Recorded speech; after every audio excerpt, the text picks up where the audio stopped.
आणि काम करून काबाड कष्ट करून जे अन्न पिकवतं त्या अन्नाला किंमत ते निवडणूक आहे। 25 वर्ष आपण डोळे लावून या ठिकाणी मतदान केलं, 25 वर्ष आपल्याला कोणी येऊन बघितलं नाही, कोणी विचारलं नाही, आणि त्या 25 वर्षाचा लेखाजोखा घेणारी ही निवडणूक आहे। येत्या 13 तारखेला पाना आपलं हे चिन्ह आहे।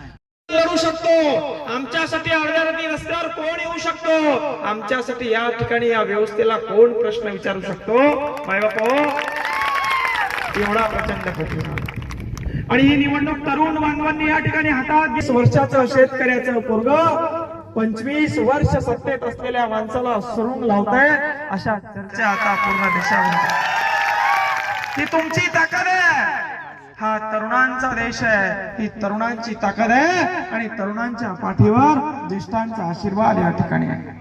कारण आपल्याला माहिती आहे कुठल्याच आई बापाला की आपल्या पोरानं मागं फिरावं, पक्षा उचलाव्या, त्या साहेबाचे खेटर उचलावे, ते एक मायबापाला वाटतं आपल्या पोरानं शिकून मोठं व्हावं, उद्योग धंदे करावे। आणि ही ती निवडणूक आहे, ही शिक्षणाची निवडणूक आहे। शेतकऱ्याच्या मालाच्या हमी भावाची बदनापूर मध्ये गेलं, त्या जाफराबाद भोकरदनमध्ये गेलं, प्रत्येक ठिकाणी वातावरण सेम आहे।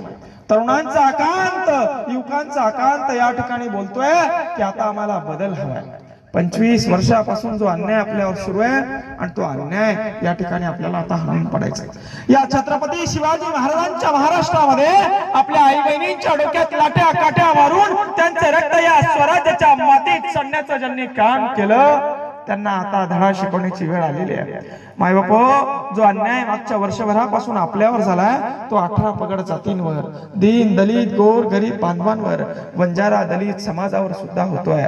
मायबापो, हा अन्याय आपल्याला आता हाणून पडायचा, आणि ही संधी आहे। देशातला सर्वोच्च पद ठरवणारी ही निवडणूक आहे। ग्रामपंचायतची निवडणूक आपण एवढ्या गांभीर्याने घेतो, ही खासदारकीची निवडणूक आहे। जिल्ह्याची शिक्षण व्यवस्था, जिल्ह्याची आरोग्य व्यवस्था, जिल्ह्याच्या पाण्याचा प्रश्न, जिल्ह्याच्या आरोग्याचा प्रश्न, शेतकऱ्याच्या हमी भावाचा प्रश्न, आपल्या गाईच्या दुधाचा प्रश्न, आपल्या मालाच्या सोयाबीनच्या कपासाच्या भावाचा प्रश्न, हे सगळं प्रश्न सोडवणारी ही निवडणूक आहे। आणि म्हणून बरेच जण येतात, म्हणतात आम्हाला मतदान द्या, निवडून येतात आणि 15-15, 20-20 वर्ष येऊन बघत नाही।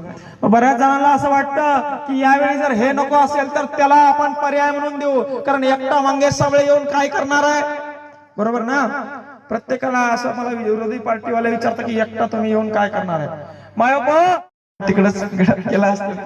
पण आता जनतेच्या हातात आहे, जनता या ठिकाणी आपल्याला सांभाळून घेणार आहे। आणि विशेषतः माय माऊलीओ, तुमच्या हातात ही निवडणूक आहे, मला तुमच्यावर जास्त भरोसा आहे। तुम्ही आता इथे एवढ्या महिला आल्या, 12 खेड्याच्या सर्व महिलांना तुम्ही सांगायचंय, जसं तुम्ही एका कानात गोष्ट सांगता ना, ती गावभर फिरते ना, तशी एक गोष्ट सांगायची, एक गोष्ट सांगायची की आपला पाना आहे, आपल्या शेतकऱ्याचा पाना आहे, आणि आपल्या शेतकऱ्यासाठी लढणारा हा बाणा आहे, आपल्या लेकरांच्या भविष्यासाठी लढणारा हा बाणा आहे। तुम्ही सांगणार हे मतदान, तुम्हाला माहित आहे का, मागच्या वेळी 2019च्या निवडणुकाला वडील आमचे एका पक्षाचं काम करायचे आणि आई दुसऱ्याच पक्षाला मतदान देऊन आले। त्याचं कारण असं आहे की महिलांना जे